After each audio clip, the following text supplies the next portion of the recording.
Here goes another video on properties of logs, but this time we're going to condense.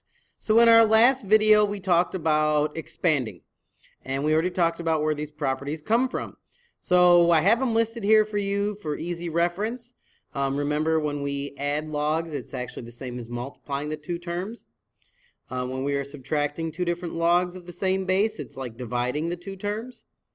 And if we have a multiplier in front, that's an exponent of the term. That's the power property. Okay, so what we're going to do now is we're going to work backwards from the last video.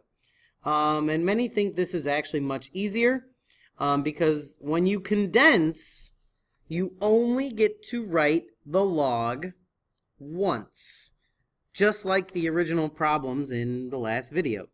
So this is log base 5. You're just going to write log base 5 one time. And now, look at what properties are being used. We have subtraction. So that was the quotient property. And it's just the first term divided by the second term. 7 over x. You are done. That is it. Nothing more.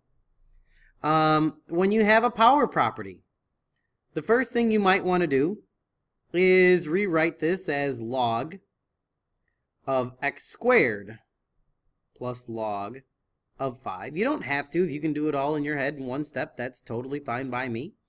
So our final answer is going to have the word log written once. And now it's our two properties. So when we add, that's actually the product property where we multiply. So we're not going to write x squared times 5. We're just going to write 5x squared because that makes more sense. Done. Third one. We have the natural log.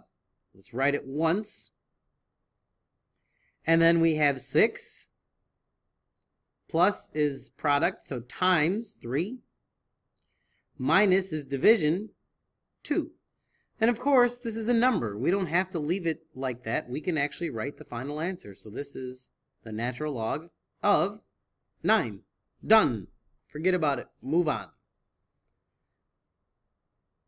Why don't you try the last two? Pause the video. I will give you a heads up. The first one is a little tricky because of the 2. See if you remember where that 2 came from. All right, give it a shot.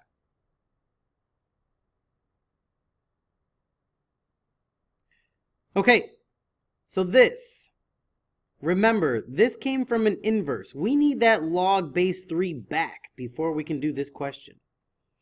So that's log base 3 of 3. And remember, this was the exponent. So we have log base 3 of 3 squared plus our log base 3 of x minus, and you can simplify the first step now if you'd like to, log base 3 of y squared. So of course we know 3 squared is 9. So now that we have this broken down, we have 3 terms. We can just write log base 3 one time. And then we have our terms. 3 squared is 9. And then of course we have our times x because of the plus. Minus means we are dividing by y squared. And you're done. If you have that, you are 100% correct. Last one. We have this subtraction outside of parentheses. So what that's telling you is the inside of the parentheses is all going to be in the denominator of your quotient property. So we have log base 2, write it once. And 6 is going to be on top. And then the minus is our division. And then we have our log base 2 of 3. And then we have x cubed when we move the 3 up here. And then, of course, you're going to want to simplify.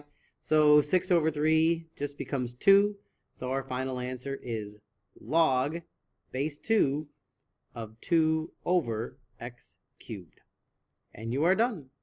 So that's it on this video on condensing. Again, many will argue that's easier to do, but you kind of have to know how to expand and know all your properties before you can do it.